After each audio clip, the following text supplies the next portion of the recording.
नमस्कार दोस्तों, स्वागत है आपका फिर से एक बार मेरे YouTube channel supreme classes bye Sudhir में। आज हम जो टॉपिक कर रहे हैं वो एक पॉलिटी का टॉपिक है, जो मोस्ट इंपोर्टेंट टॉपिक है। हम टॉपिक जो पॉलिटी के हैं वो जो हर पेपर के अंदर आते हैं, चाहे वो एसएससी का है चाहे किसी भी एग्जाम का है, यहाँ तक कि यूपीएससी के अंदर भी कई बार क्वेश्चन पूछ जाते हैं। हम ऐसे इंपोर्टेंट टॉपिक कर रहे हैं जिसकी एग्जाम के अंदर आने की संभावना बहुत ज्यादा होती है। जो आज का टॉपिक रहेगा वो रहेगा हमारा बेसिक स्ट्रक्चर। क्या रहेगा?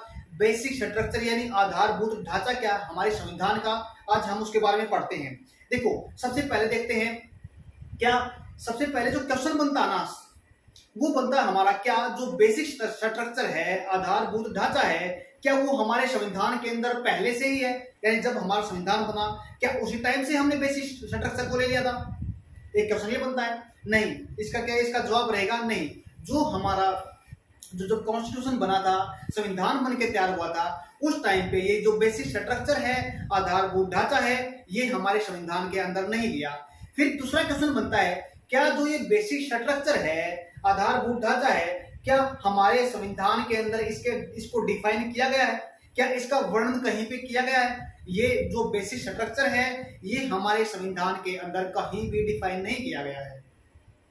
अब इसको डिफाइन कौन करता है? देखो, इसको डिफाइन कौन करता है, अब इसके बारे में सबसे पहले पढ़ते हैं। देखो, जो 1970 में, कितने में? 1970 में 24th, क्या 1970 में यानी क्या 1971 में जो 24th कॉन्स्टिट्यूशनल अमेंडमेंट, क्या जो 24वां संविधान संशोधन हुआ था, उसमें जो गवर्नमेंट थी, कौन सी गवर्नमेंट थी? इंदिरा गांधी की जो गवर्नमेंट थी, उसमें एक संविधान में संशोधन किया गया। उस संशोधन में क्या किया गया? ऐसा प्रोविजन, वो प्रावधान रखा गया। क्या कहा गया इसके अंदर? इसमें कहा गया जो पार्लियामेंट है ना, क्या जो पार्लियामेंट है, अपनी संसद है, वो संविधान के किसी भी भाग में क्या कर सकती है? संशोधन कर सकती है, और जो मन करे कुछ भी उसके अंदर जोड़ सकती है। यानी संविधान में 368 आर्टिकल का प्रयोग करके, कितने का आर्टिकल? क्या आर्टिकल 368 का यूज करके जो हमारी पार्लियामेंट है, संसद है, वो क्या कर सकती है? वो संसद में कुछ भी भाग जोड़ सकती है। क्या कर सकती है? कुछ भी जोड़ सकती है। यहां तक कि क्या जो हमारे फंडामेंटल राइट हैं, जो आधारभूत क्या है, जिसको क्या बोलते हैं, जो हमारे मौलिक अधिकार हैं, उनमें भी क्या कर सकती थी? वो संशोधन कर सकती थी। लेकिन इसमें खास बात क्या थी? इसमें खास बात यह थी, अगर कोई प्रोविजन बना दिया, अगर कोई कानून बना दिया गया, तो वो क्या है, सुप्रीम कोर्ट में उसको हम क्या नहीं कर सकते? क्वेश्चन नहीं कर सकते। सुप्रीम कोर्ट के अंदर उसको लेके नहीं जा सकते।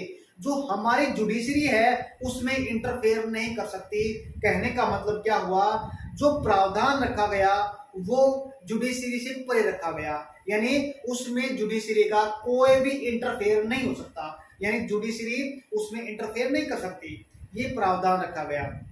क्या? जो हमारा 24th कॉन्स्टिट्यूशन अमेंडमेंट था। दोबारा फिर सुनिए, आर्टिकल 368 का यूज करके, आर्टिकल 368 का जो प्रयोग करके जो हमारी संसद है, पार्लियामेंट है, वो क्या कर सकती थी? संविधान के किसी भी भाग में अमेंड कर सकती थी।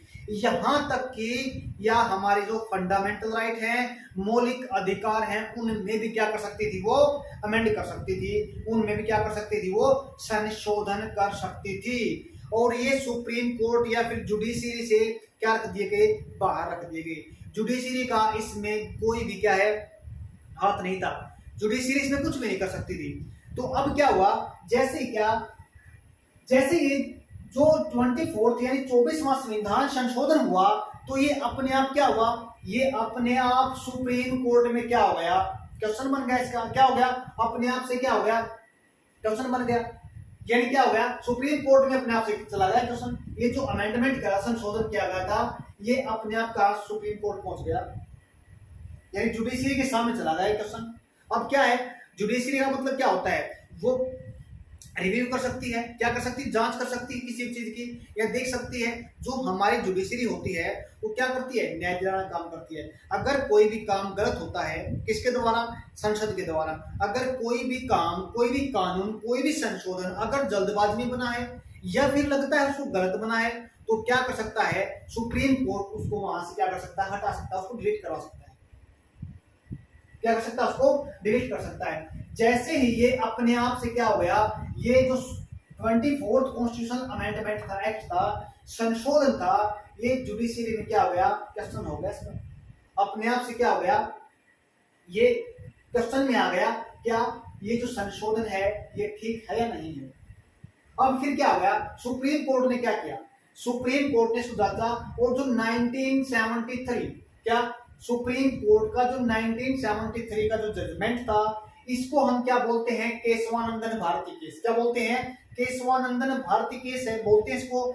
ये जो हमारा संविधान में जो क्या बोलते हैं, जो आज तक के जो हिस्ट्री में देखा जाए ये सबसे बड़ी बेंच हो जाती है। क्या, जो केशवानंदन भारती केस की थी, सबसे बड़ी बेंच बोली जाती है संविधान में, हमारे हिस्ट्री के अंदर सबसे बड़ी बेंच हो जाती है। इसके अंदर कितने जज बैठे थे, इसके अंदर 13 जज बैठे थे। कितने, 13 जज बैठे थे इसके अंदर। उनमें से किसने, 7 ने तो पक्ष में वोट किया और 6 ने विपक्ष में वोट किया।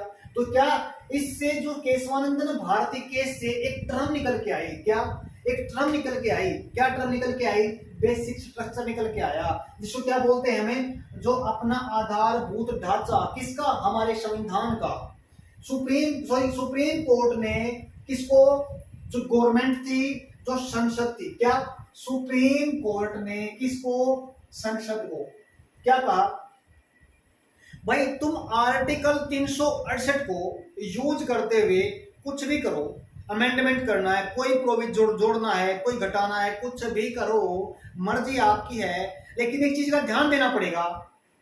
वो क्या, संसद बोले क्या ध्यान देना पड़ेगा, तो सुप्रीम कोर्ट ने कहा आपको बेसिक स्ट्रक्चर का ध्यान देना पड़ेगा। आप कुछ करो अपनी मर्जी से, कुछ भी करो अपनी मर्जी से, लेकिन आपको जो हमारा संविधान का, जो कॉन्स्टिट्यूशन का जो बेसिक स्ट्रक्चर है, उसको आपने वोलेट नहीं करना है, उसको ध्यान में रखना है। ध्यान में रखते हुए कोई भी आपने संशोधन करना है।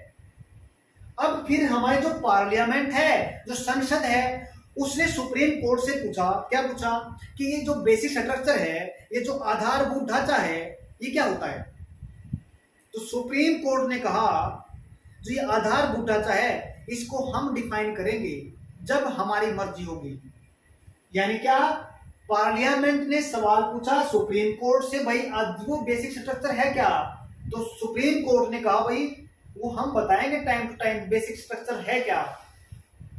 तो क्या, जो हमारा बेसिक स्ट्रक्चर डिफाइन नहीं है, क्या पार्लियामेंट पूछती है सुप्रीम कोर्ट से, भाई बेसिक स्ट्रक्चर क्या होता है। उन्होंने कहा भाई हम अपने हिसाब से टाइम टू टाइम किसी जजमेंट के हिसाब से या फिर किसी केस के हिसाब से हम बेसिक स्ट्रक्चर को क्या करेंगे, डिफाइन करेंगे। कहने का मतलब है ये टाइम टू टाइम ही, केस टू केस ही वेरी करेगा कि कौन सा भाग हमारा संविधान का बेसिक स्ट्रक्चर में आता है या नहीं आता है। अब हमने क्या सीखा, जो सुप्रीम कोर्ट का जो 1973 का जो केस था सुप्रीम कोर्ट का, ये हाईएस्ट बेंच वाला क्या था, हाईएस्ट बेंच वाला जजमेंट था ये। इसमें कई बार एग्जाम के अंदर आता है जो ये बेसिक स्ट्रक्चर है, ये कहां पे, किस टाइम, किस जजमेंट के बाद निकल के आया, किस केस के बाद निकल के आया। तो हमारा आंसर रहेगा केशवानंदन भारती केस के बाद बेसिक स्ट्रक्चर हमारे पास आया। इसको डिफाइन कौन करता है, इसको डिफाइन करता है, इसके बारे में जो बताता है वो कौन, वो होता है हमारी जुडिशियरी, वो हमारी न्यायपालिका ही इसको बताती है कि ये बेसिक स्ट्रक्चर का भाग है या नहीं है। ये पावर हमारे संसद के अंदर भी नहीं है कि ये बेसिक स्ट्रक्चर का भाग बता, किसी को बेसिक स्ट्रक्चर का भाग बनाना है या नहीं। ये टाइम टू टाइम वेरी करता है केस के ऊपर। सिर्फ सुप्रीम कोर्ट, क्या जुडिशरी ही इस चीज को बताएगी ये केस टू केस ये भाग बेसिक स्ट्रक्चर है, आधारभूत ढांचा है हमारे संविधान का या नहीं। समझ में आया होगा, उम्मीद करता हूं। सुप्रीम कोर्ट का 1973 का जो केस है, उसके बाद क्या जो हमारा ये केस था 24 अप्रैल, क्या थी वो, 24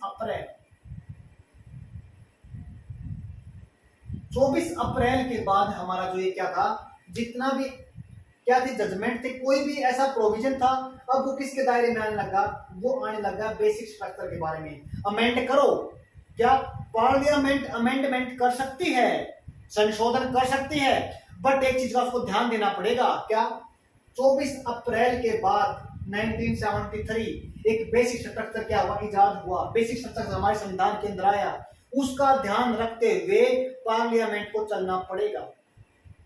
ये था हमारा सुप्रीम कोर्ट का 1973 का जजमेंट, इसके अंदर लिख लिया बेसिक स्ट्रक्चर। अब उसके बाद एक केस और आया, क्या एक केस और आया, वो था हमारा मिनर्वा मिल केस। क्या था वो, हमारा मिनर्वा मिल केस था हमारा। इस मिनर्वा मिल 1980 वाले केस में सुप्रीम कोर्ट ने क्या कहा, इसमें ये कहा, हाँ भाई बेसिक स्ट्रक्चर है अपने पास, ठीक है बिल्कुल है, लेकिन सुप्रीम कोर्ट क्या जो हमारी पार्लियामेंट जो संसद है ना, वो आर्टिकल 368 का प्रयोग कर सकती है, बिल्कुल कर सकती है, लेकिन वो आर्टिकल, इस चीज का ध्यान देना पड़ेगा उसको, क्या आर्टिकल 368 का यूज भी करे, बिल्कुल कर सकती है, लेकिन ये बात उसको ध्यान रखनी पड़ेगी, कहीं आर्टिकल 368 का ही यूज करके वो अपनी पावर को, यानी पार्लियामेंट अपनी ही पावर को एक्सटेंड या इनलार्ज करे, या क्या अपनी पावर को कहीं आर्टिकल 368 का ही यूज करके बढ़ा न ले। फिर इसने ये बात बताई मिनर्वा मिल केस ने, पार्लियामेंट अमेंड करे, संशोधन करे आर्टिकल 368 का, ये मैटर नहीं करता, कर सकती है, लेकिन मैटर ये करता है कहीं पार्लियामेंट आर्टिकल 368 का ही यूज करके कहीं अपनी पावर को कहीं बढ़ा ना ले। ये बात इसने बताई, कौन से, मिनर्वा मिल केस, एग्जाम के अंदर सीधा आ सकता है। मिनर्वा मिल केस ने क्या बताया, इसने आर्टिकल 368 के बारे में बताया कि सुप्रीम कोर्ट, जो हमारी पार्लियामेंट है, जो संसद है, वो क्या है, आर्टिकल 368 का यूज करके अपनी पावर को बढ़ा नहीं सकती। मिनर्वा मिल केस ने बात। अब हम देखते हैं जो हमारा बेसिक स्ट्रक्चर है, उसके अंदर टाइम टू टाइम जो हमारे सुप्रीम कोर्ट या जुडिशरी ने, न्यायपालिका ने, क्या क्या ऐसे शब्द हैं जो हमारे पास हैं, क्या क्या ऐसे वर्डिंग्स जो हमारे केस टू केस निकल के आए हैं। देखो, देखते हैं हम क्या बेसिक स्ट्रक्चर में सबसे पहले देखते हैं हम क्या कर सकते हैं, सबसे पहले इसी को दे लेते हैं, किसको, बेसिक स्ट्रक्चर में देखते हैं सबसे पहले हमें लिमिटेड पावर ऑफ पार्लियामेंट, कहां से निकल के आई, अभी बताया, मिनर्वा मिल केस, क्या limited power of parliament, article 368 का यूज करे, अमेंडमेंट करे, लेकिन अपनी पावर को एक्सटेंड नहीं कर सकते। क्या है, लिमिटेड पावर है, किसके पास, अपनी पार्लियामेंट, संसद के पास, लिमिटेड पावर ऑफ पार्लियामेंट। उसके बाद देखो क्या, उसके बाद देखो अपनी क्या है, हम जो बेसिक स्ट्रक्चर में लेते हैं ना, क्या लेते हैं, हमारा फेडरल कैरेक्टर या नेचर ऑफ कॉन्स्टिट्यूशन, हमारा जो कैरेक्टर रहेगा ना, किसका, संविधान का, कॉन्स्टिट्यूशन का, वो कैसा रहेगा, हमारा फेडरल रहेगा। फेडरल का मतलब क्या, संघवाद, इसका मतलब क्या होता है, देखो एक टर्म आती है एग्जाम के अंदर, कई बार एसएससी तो कई बार पूछ चुका है उसको, हरियाणा में कई बार पूछा चुका है, क्या जो हमारा जो फेडरल है ना, क्या संघ वर्ड है ना, क्या हमारे संविधान के अंदर डिफाइन कर रखा है, डिफाइन नहीं, ये हमारे संविधान के अंदर है भी नहीं कहीं, क्या संघ, संघीय वर्ड है ही नहीं, फेडरल है ही नहीं हमारे संविधान के अंदर वर्ड, संघीय वर्ड कई बार आता है ये, क्या जो हमारे संविधान के अंदर ये शब्द है, ये बिल्कुल भी नहीं है। कैसा कैरेक्टर, फेडरल कैरेक्टर, फेडरल का मतलब क्या होता है, जहां पे पावर का डिवीजन होता है, क्या होता है, जहां पे पावर का डिवीजन होता है, जैसे अपने पास क्या है, यहाँ पे सेंटर है, क्या है, एक साइड में सेंटर हो गया, और उसके बाद क्या होता है, स्टेट होता है, क्या सेंटर और स्टेट के बीच में जो पावर होती है अकॉर्डिंग टू कॉन्स्टिट्यूशन, कॉन्स्टिट्यूशन के हिसाब से क्या होगा, उनका बंटवारा होगा पावर, यानी संघ जो हमारा सेंटर है वो अपने दायरे में रह के ही, अपने कॉन्स्टिट्यूशन के दायरे में रह के कानून बनाएगा, कुछ काम करेगा, ऐसे ही हमारी स्टेट गवर्नमेंट करेगी। कहने का मतलब क्या है, फेडरलिज्म का मतलब क्या होता है, यहाँ पे जहां पे जो डिवीजन ऑफ पावर होता है, कैसा रहेगा हमारा कैरेक्टर, कैसा रहेगा हमारे संविधान का? फेडरल, संघीय कैरेक्टर रहेगा अपने संविधान का। उसके बाद हम बात करते हैं इसके बारे में। उसके बाद हम देखते हैं क्या, जो हमारा फ्री एंड फेयर इलेक्शन, क्या जो फ्री एंड फेयर इलेक्शन होगा, जो इलेक्शन कराने का काम कौन करता है? इलेक्शन कराने का काम जो करता है इलेक्शन कमीशन ऑफ इंडिया। क्या? इलेक्शन कमीशन ऑफ इंडिया काम करता है। किसका? जो इलेक्शन कराने का काम करता है। ये हमने पढ़ा था आर्टिकल किसमें? 324 के अंदर आता है। क्या? जो हमारे इलेक्शन कमीशन ऑफ इंडिया है, इलेक्शन कराएगा किसका? पार्लियामेंट का। पार्लियामेंट में कौन कौन आते हैं हमारे? हमारा आता प्रेसिडेंट, उसके बाद 2 सदन होते हैं हमारे, लोकसभा, राज्यसभा।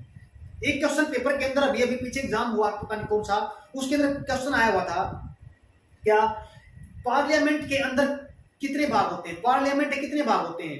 पार्लियामेंट में कौन कौन शामिल होता है? पहला पार्लियामेंट में शामिल होता है प्रेसिडेंट, दूसरा होता है पार्लियामेंट का दूसरा भाग होता है लोकसभा, एक भाग होता है राज्यसभा। यानी 3 चीजों से मिलकर बनती है अपनी क्या?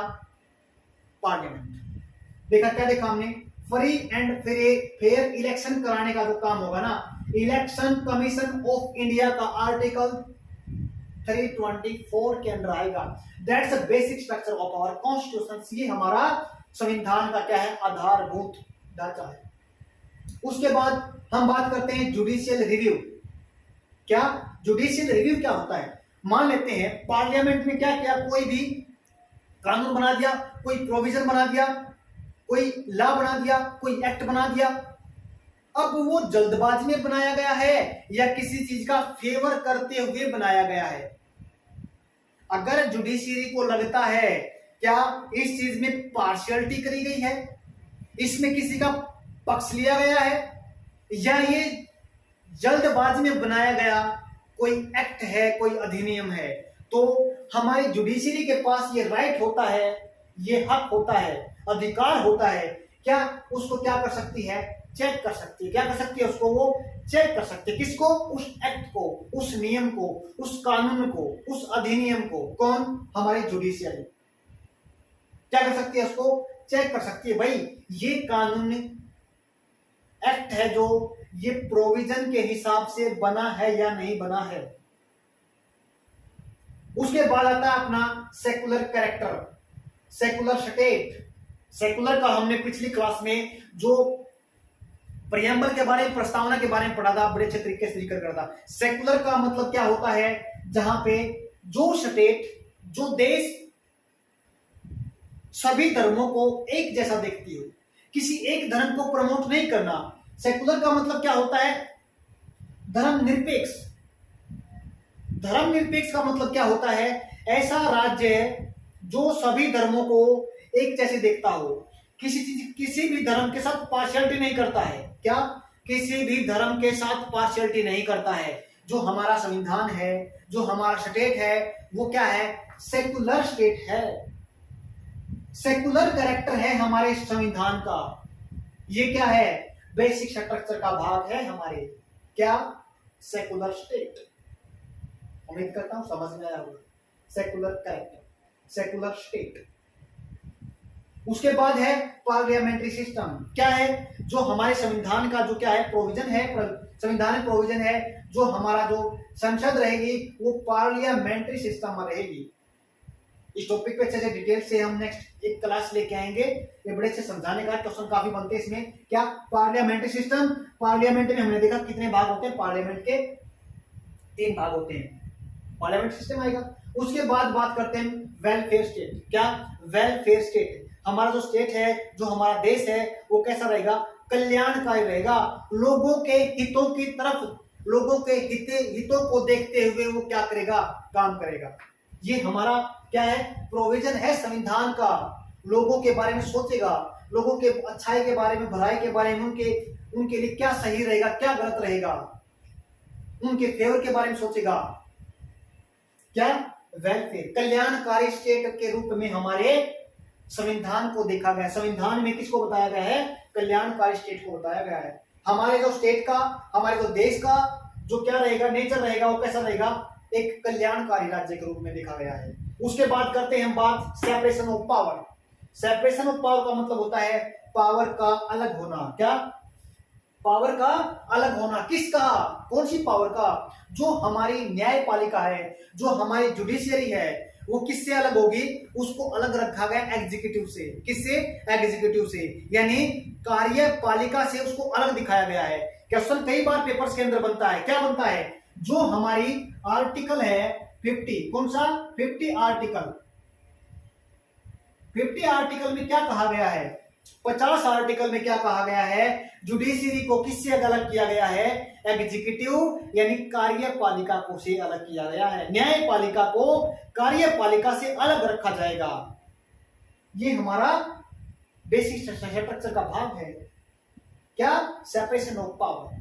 उसके बाद बात करते हैं हम unity and integrity of nation. क्या? जो हम इंडियंस हैं, जो हमारी स्टेट है, हम क्या करेंगे? उसकी एकता के लिए और अखंडता के लिए हम काम करेंगे। कौन? हम इंडियंस, हम सिटीजन्स सभी। वो हमारा कैरेक्टर कैसा रहेगा? हम अपनी एकता को, क्या? अपनी एकता को और अखंडता को बनाए रखना है। किसने? हमने। अपने देश की अखंडता को और इंटीग्रिटी को, एकता को, अखंडता को बनाए रखना है। यूनिटी इंटीग्रिटी को बनाए रखना हमने। ये भी हमारा क्या है? बेसिक स्ट्रक्चर का भाग है। जो किसने पढ़ा था? हमने लास्ट प्रीएम्बल प्रस्तावना में पढ़ा था। हमने प्रस्तावना में की थी डिस्कस यूनिटी इंटीग्रिटी के बारे में, सेकुलर कैरेक्टर के बारे में बात की थी हमने। अब हम बात देखते हैं किसके बारे में? Effective access of justice. क्या? जस्टिस मिलेगा टाइम टू टाइम। टाइम पे हमारे पास क्या है? हमें न्याय मिलेगा बहुत जल्दी से जल्दी। जो हमारी न्यायपालिका है वो हमारे को इफेक्टिव तरीके से जल्दी क्या दिलाएगी? न्याय दिलाएगी। अगर किसी के साथ अन्याय होता है तो क्या कर सकता है? सुप्रीम कोर्ट में या किसी भी कोर्ट में जाके अपना केस लड़ सकता है। तो क्या काम है हमारी जुडिशरी का? वो जो हमारे न्यायपालिका क्या काम है? वो हमें न्याय दिलाए अच्छे से। उसके बाद प्रिंसिपल ऑफ इक्वलिटी, जो किसका? समानता का सिद्धांत है। ये भी हमने प्रीएम्बल के अंदर पढ़ा, प्रस्ताव में पढ़ा। इक्वलिटी, क्या? Equality is the part of basic structure. सभी समान है। यहाँ पे सभी को समान देखा जाएगा। संविधान की नजर में, कॉन्स्टिट्यूशन की नजर में सभी एक समान है। कोई गरीब नहीं है, कोई अमीर नहीं है, कोई ऊंचा नहीं है, कोई नीचा नहीं है, कोई धर्म नहीं है, कोई जात नहीं, कोई नहीं है, सब एक हैं। क्या? सिद्धांत किसका? समानता का। Principle of equality. उसके बाद हम बात करते हैं किसकी? जो हमारा क्या आता है? उसके बाद आता है अपने पास हार्मोनी एंड बैलेंस। क्या? हमारे को जो हार्मोनी बनाए रखनी है, बैलेंस बनाए रखना है किसके बीच में? फंडामेंटल राइट, जो मौलिक अधिकार हैं, और जो हमारे डीपीएसपी है, directive principle of state policy. मतलब क्या है? जो हमारे नीति निर्देशक तत्व हैं, जो कहां से लिए? पेपर में क्या सुनाता है? कहां से लिए गए? नीति निर्देशक तत्व कहां से लिए गए? आयरलैंड से लिए गए हैं। कहां से? आयरलैंड से लिए गए हैं। फंडामेंटलिटी कहां से ली गई है? अमेरिका से ली गई। कहां से ली गई है? अमेरिका से। कई बार क्वेश्चन आता है पेपर के अंदर, बताओ भाई, जो फंडामेंटल राइट है, हमारे मौलिक अधिकार कहां से लिए गए हैं? अमेरिकन कॉन्स्टिट्यूशन से लिए गए हैं। डीपीएसपी कहां से लिए गए हैं? आयरलैंड से लिए गए हैं। पेपर में आता है सीधा। जो डीपीएसपी होते हैं हमारे, directive principle of state policy, नीति निर्देशक तत्व, ये एक स्टेट के लिए एक गाइडलाइन में काम करते हैं। किसा काम करते हैं? गाइडलाइन में काम करते हैं, ताकि वो अपने जो स्टेट को अच्छे तरीके से गवर्न कर सकती है, अच्छे तरीके से शासन चला सकते हैं। ये उसके लिए होते हैं directive principle of state policy. ये एक अच्छी डेमोक्रेसी चलाने के लिए, एक वेलफेयर स्टेट को चलाने के लिए हमारे पास डीपीएसपी है, नीति निर्देशक तत्व है हमारे संविधान के अंदर। किसी भी इंसान के साथ क्या है? हम आराम से क्या, हम किसके साथ है? समानता के साथ। हम किसके साथ है? ये जो हमारे फंडामेंटल राइट हैं, ये कहां पे बात की गई है? 12 से 35 के बारे में बात की गई है। किसी भी इंसान की प्रोग्रेस के लिए, विकास के लिए क्या है, फंडामेंटल राइट जरूरी है। एक चीज और है इनमें देखने की, जो हमारे फंडामेंटल राइट होते हैं, मौलिक अधिकार होते हैं, अगर इनका हनन होता है तो हम सुप्रीम कोर्ट में जा सकते हैं। एग्जाम के अंदर टर्म आती है क्या जस्टिएबल है। जस्टिएबल का मतलब होता है अगर इनका हनन होता है तो क्या हम सुप्रीम कोर्ट में जा सकते हैं? बिल्कुल जा सकते हैं। इसको बोलते हैं जस्टिएबल। जस्टिएबल का मतलब क्या होता है, अगर हमारे फंडामेंटल राइट, अगर मौलिक अधिकार का हनन होता है तो हम कहां जा सकते हैं? सुप्रीम कोर्ट के अंदर जा सकते हैं। इसके बाद आता है डीपीएसपी, राज्य के नीति निर्देशक तत्व। अगर इनका हनन होता है क्या हम कोर्ट जा सकते? बिल्कुल भी नहीं, ये नॉन जस्टिएबल है, हम इनको लेके सुप्रीम कोर्ट नहीं जा सकते।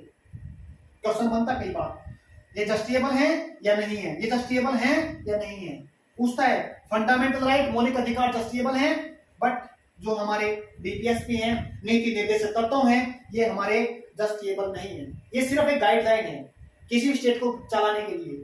क्या पढ़ा हमने? अब पढ़ते हैं हम किसके बारे में? Rule of law. क्या सभी जो कानून के क्या है, समान है, कानून के समान। एक रूल बनाया गया है, रूल के अकॉर्डिंग सारे के सारे काम होंगे कि नियम के अकॉर्डिंग। ऐसे नहीं अपने हिसाब चलते रहेंगे, नहीं, रूल है, कानून के अंदर क्या है कि नियम है, एक्ट है, उसी के अकॉर्डिंग काम करना पड़ेगा। सभी के लिए क्या है? नियम बना है, नियम के अकॉर्डिंग ही काम करना पड़ेगा हमें। उसके बाद हम देखते हैं जो मोस्ट इंपोर्टेंट चीज है अपनी, क्या सुप्रीम कोर्ट और हाई कोर्ट के पास कुछ पावर्स होती हैं। क्या आर्टिकल 32, क्या आर्टिकल 32 सुप्रीम कोर्ट रिट जारी कर सकता है। क्या आर्टिकल 32 के अकॉर्डिंग सुप्रीम कोर्ट रिट जारी करता है। रिट का मतलब क्या होता है? किसी के फंडामेंटल राइट हनन होते हैं तो क्या कर सकता है सुप्रीम कोर्ट? रिट जारी करेगा भाई, हाँ भाई तूने फंडामेंटल राइट किसी के हनन किए तो वापस आ, तो क्यों किया तुमने, पूछ सकता supreme court. Supreme court writ जारी कर सकता है। हाई कोर्ट आर्टिकल 226 के अकॉर्डिंग कर सकता है रिट जारी। अब एक क्वेश्चन बनता है, पीछे भी हमने क्लास में डिस्कस किया था, जो रिट जारी करने की जो पावर होती है सुप्रीम कोर्ट की ज्यादा है या हाई कोर्ट की ज्यादा है? लगता तो हमारे सुप्रीम कोर्ट ज्यादा है, लेकिन नहीं, जो रिट जारी करने की जो पावर होती है वो हाई कोर्ट की ज्यादा होती है। क्यों? सुप्रीम कोर्ट फंडामेंटल राइट हनन होने पर ही रिट जारी कर सकता है, लेकिन जो हाई कोर्ट है, सुप्रीम क्या जो हाई कोर्ट है फंडामेंटल राइट हनन होने पर तो करेगा ही करेगा, लेकिन अदरवाइज भी कर सकता किसी मैटर को लेके। ये भी हमारा क्या है? रिट जारी करने का आर्टिकल है। उसके बाद है आर्टिकल 136, जो हमारा supreme court highest court of appeal है। क्या है? Highest court of appeal. ये फिर आर्टिकल बनता है हमारे पास, क्या आर्टिकल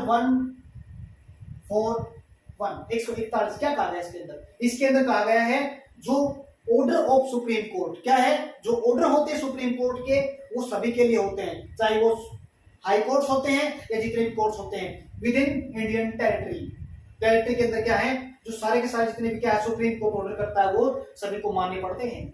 ऐसे ही क्या आर्टिकल 227, ये क्या है? सुप्रीम कोर्ट के ऑर्डर, यहां पे ऑर्डर जारी करता है, बट यहां पे किसके हैं? हाई कोर्ट के ऑर्डर्स हैं। Within its territory high court order दे सकता है। क्या? Within its territory high court order दे सकता है। ये हमने आज पढ़ा बेसिक स्ट्रक्चर के बारे में। क्या बेसिक स्ट्रक्चर के बारे में हमने एक चीज को देखा। उम्मीद करता हूं आपको अच्छे तरीके से समझ में आया होगा।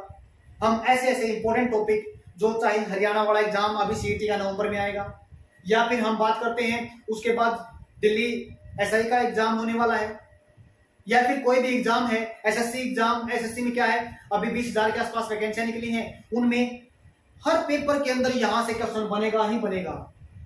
जो मोस्ट इंपोर्टेंट, जो बार बार पेपर्स के अंदर आने वाले टॉपिक्स हैं, हम उनको यहाँ पे डिस्कस कर रहे हैं, हम उनको यहाँ पे डिटेल से करेंगे ताकि एक भी क्वेश्चन आपका रह न जाए। उम्मीद करता हूं समझ में आया होगा। आज के लिए इतना ही, धन्यवाद।